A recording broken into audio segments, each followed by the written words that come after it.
आप अपने फ्यूचर को कैसा देखना चाहते हैं? हम मिलवाएंगे आपको उन लोगों से जिन्होंने अपने लिए जो शोबा इंतखाब किया उसमें कामयाबी हासिल की।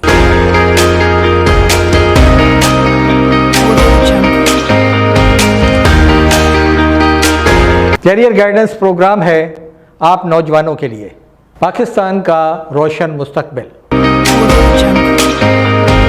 प्रोग्राम है कैरियर गाइडेंस।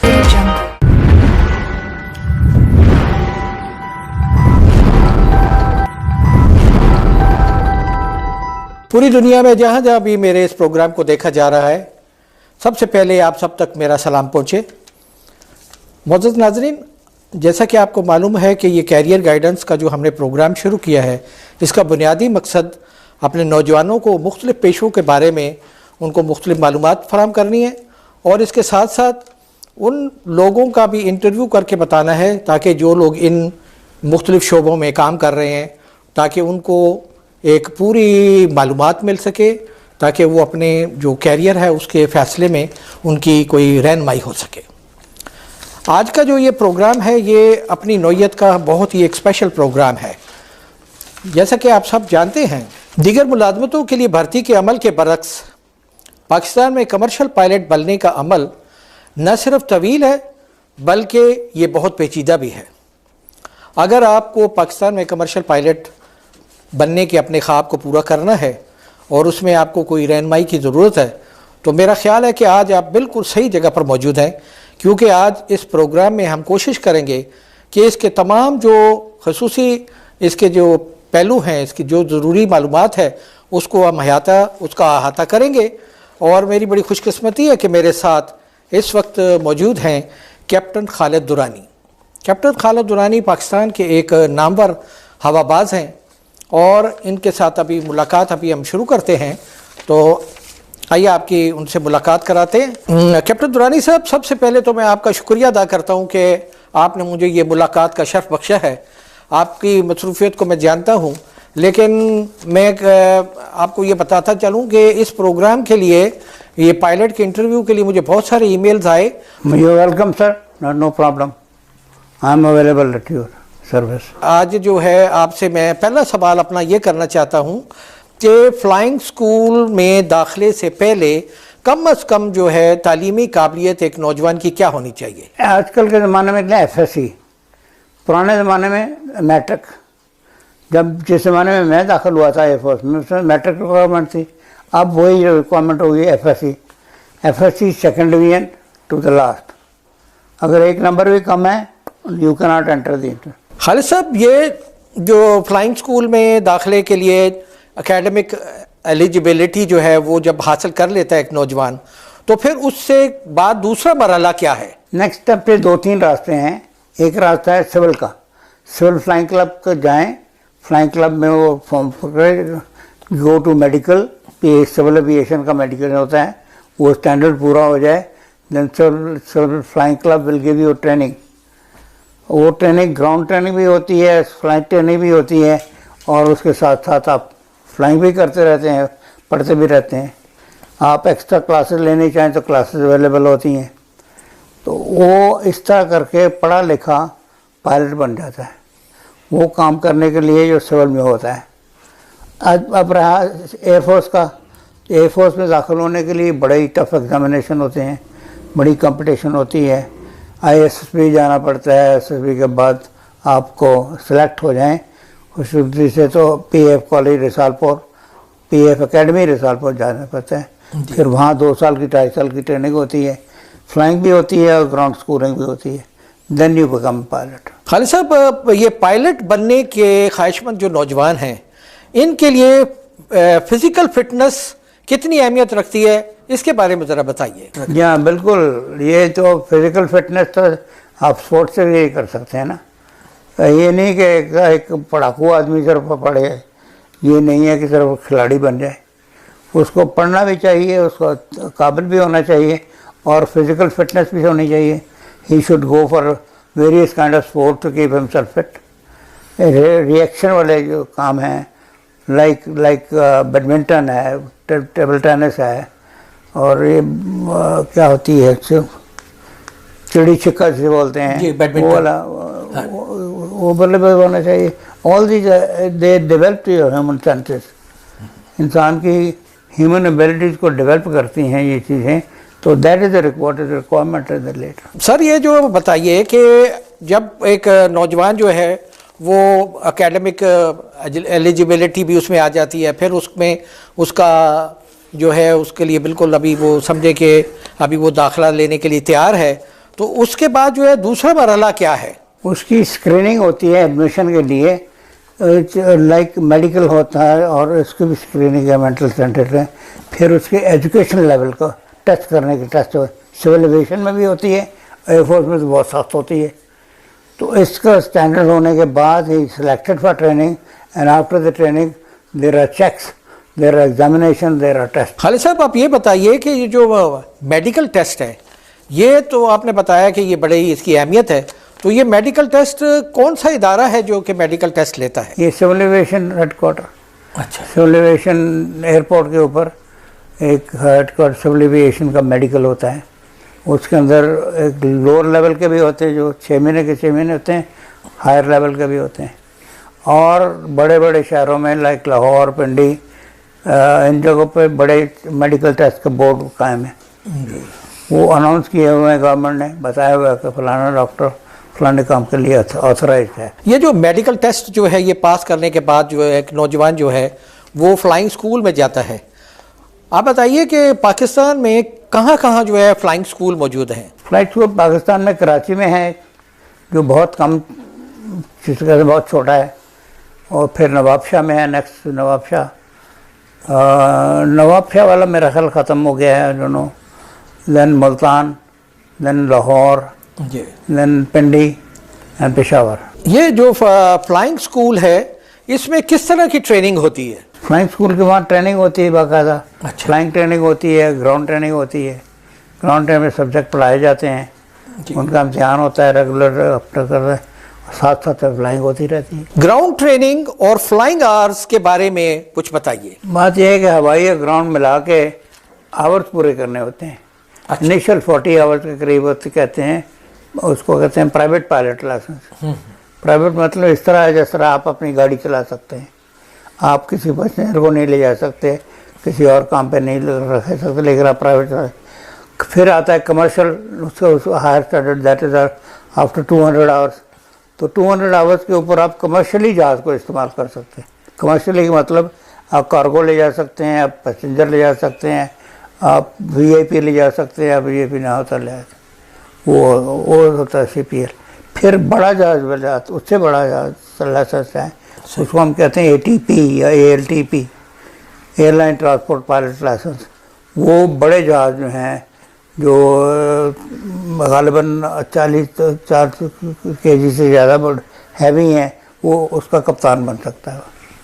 ये 3 स्टैंडर्ड हैं। एक शख्स जो है वो किसी एयरलाइंस में कमर्शियल पायलट के तौर पर मुलाजमत के लिए कब अहल हो जाता है? जब उसको CPL हो जाता है, कमर्शियल पायलट लाइसेंस होता है, जो मैंने किया कि 200 घंटे पे होता है मिनिमम। अच्छा, मिनिमम 200 घंटे कंप्लीट कर ले और इम्तिहान सारे पूरे पास कर ले तो ही गेट से commercial pilot licence.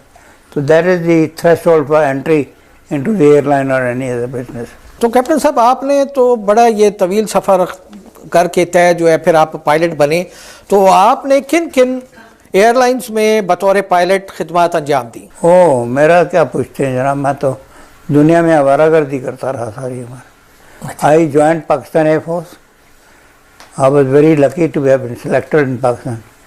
But then at the final turn, when I was doing check with the fighter, I was not declared by my instructor that he cannot expect to become a good fighter pilot.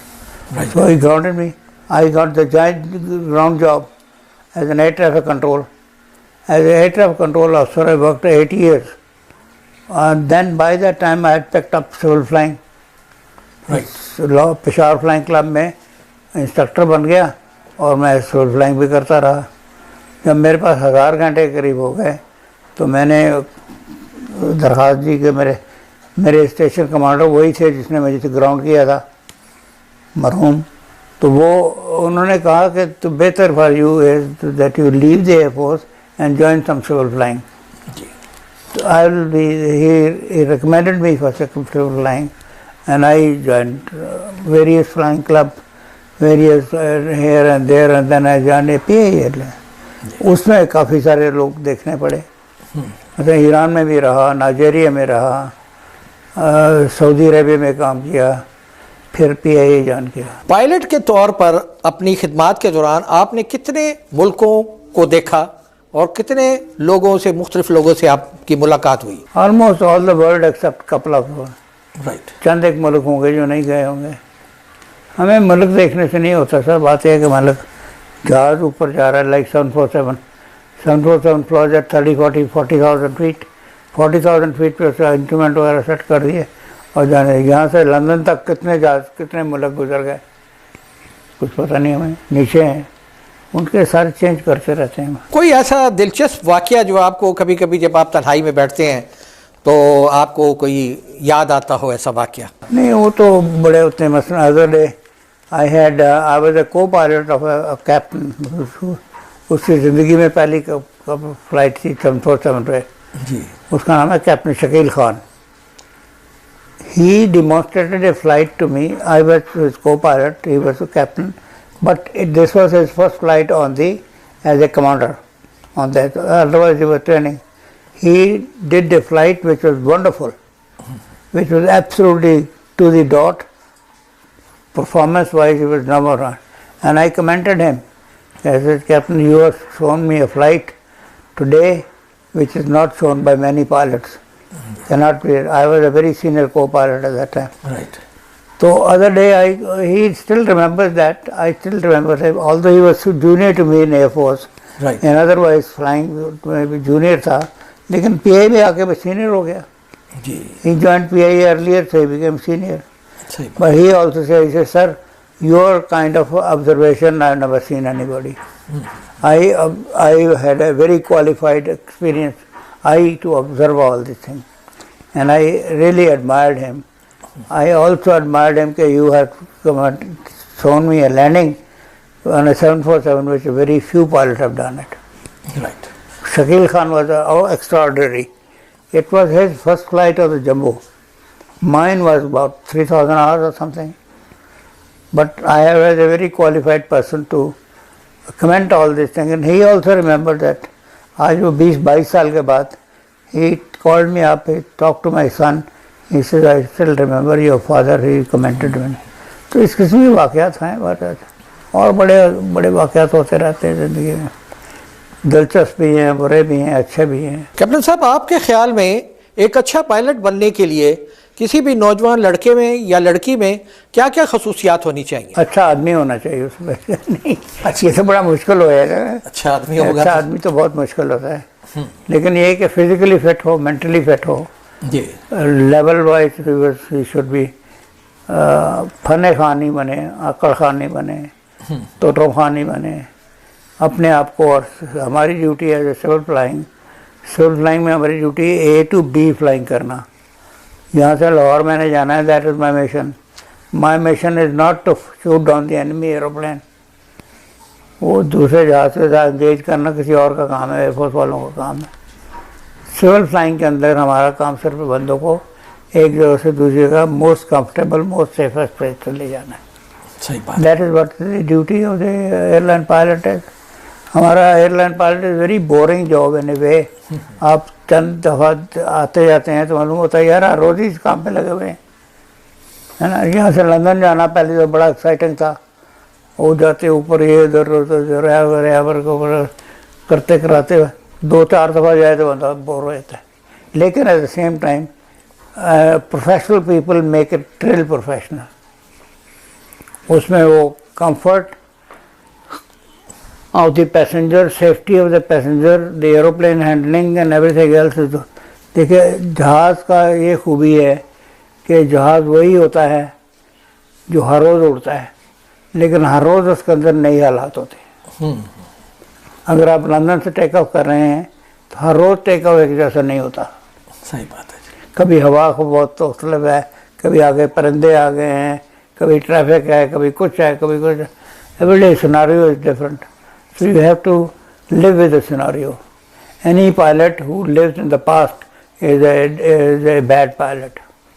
A pilot who lives right there and at that particular moment and fights the situation, he is a real pilot. इस सारे मरहले में दाखिले से लेके pilot बनने तक आपके ख्याल में इस पर कितना खर्च आ जाता है? साहब आजकल के ज़माने में पता नहीं कितना होता होगा, जो मैं luckily I was a pilot 40 years back, तो मैं तो एयरफोर्स से ट्रेंड किया. It cost me my own youth. मेरी ज़िंदगी का जवानी का हिस्सा एयरफोर्स से रहा, उसके लिए मैंने ज़िंदगी दी. और there I got training. After that I got about 100 hours of training in civil.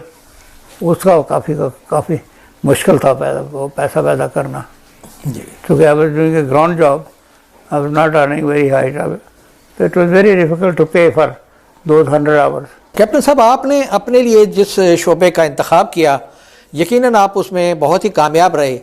मैं चाहता हूं कि आप आज के जो नौजवान हैं जो कि इस शोबे में जाना चाहते हैं एयरलाइंस में, और उनके लिए आप कोई मैसेज दें. साहब ये सोचना कि आइंदा मैं शहजादा ही बन जाऊंगा, वो तो अल्लाह मियाँ का काम है. अल्लाह इस दुनिया को किस तरह चलाता है. कोविड आ गया, ये बीमारी आ गई, वो बीमारी आ गई. यही एयरलाइन जो सबसे स्टेबल जॉब होती थी, ये मोस्ट अनस्टेबल जॉब. अब सारे पायलट को फिक्र हो रहा है मुझे कब निकाला जाएगा. मेरा कल ही बात हुई, मेरा एक स्टूडेंट था जो मलेशिया में बड़ा अच्छा सेट था, ठीक काम कर रहा था, वहाँ से निकाल दिया गया कोविड की वजह से. सबको निकाल दिया गया. वो 6 महीने साल तक बेकार रहा. अब उसे एक नई नौकरी मिली है. तो it's very unstable situation right now because of the Covid. इसका तो कुछ नहीं कहा जा सकता ना. तो इसका तो सैयद बादशाह कह सकते हैं, या मजहबी लोग फोरकास्ट करते हैं कब जाएगा, कब इंसान ख़त्म होगा, ये ख़त्म होगा. कुछ नहीं कहा जा सकता ना. कोविड के बारे में कहना जो है बहुत फजूल किस्म की फोरकास्ट होती हैं. ठीक है. तो बाहर क्या ऐसा है ज़िंदगी इज़ अनसर्टन. फ्लाइंग वाइज जो सिविल फ्लाइंग थी is one of the most safest way to fly in the air. I had more than 20,000 hours of flying and I had no accident. Because मैं ये कहूँगा कि Allah was kind, because as a Muslim we believe that Allah was kind, but at the same time I was very careful. I was prepared. Every emergency, everything that you could find out, I was prepared for that thing, and that's how I avoided it. Right. Number of places where I worked as a co-pilot, not as a captain. Captain तो अपनी responsibility होती है ना. As a co-pilot also I saved the aeroplane. The interpretation of the certain situation, certain abnormalities was there. It is my duty to guide the captain. No, this is not right. You should do this. So he did that thing, and that's how I saved myself. That's how I did my duty as a pilot, to carry the passenger from A to B in a safe and most efficient manner. राइट. Captain Khalid Durrani साहब, मैं आपका एक बार फिर बहुत बहुत शुक्रिया अदा करता हूं, और मैं बड़ा ही ये खुशकिस्मती समझता हूं कि आपसे मेरी आज मुलाकात हुई है.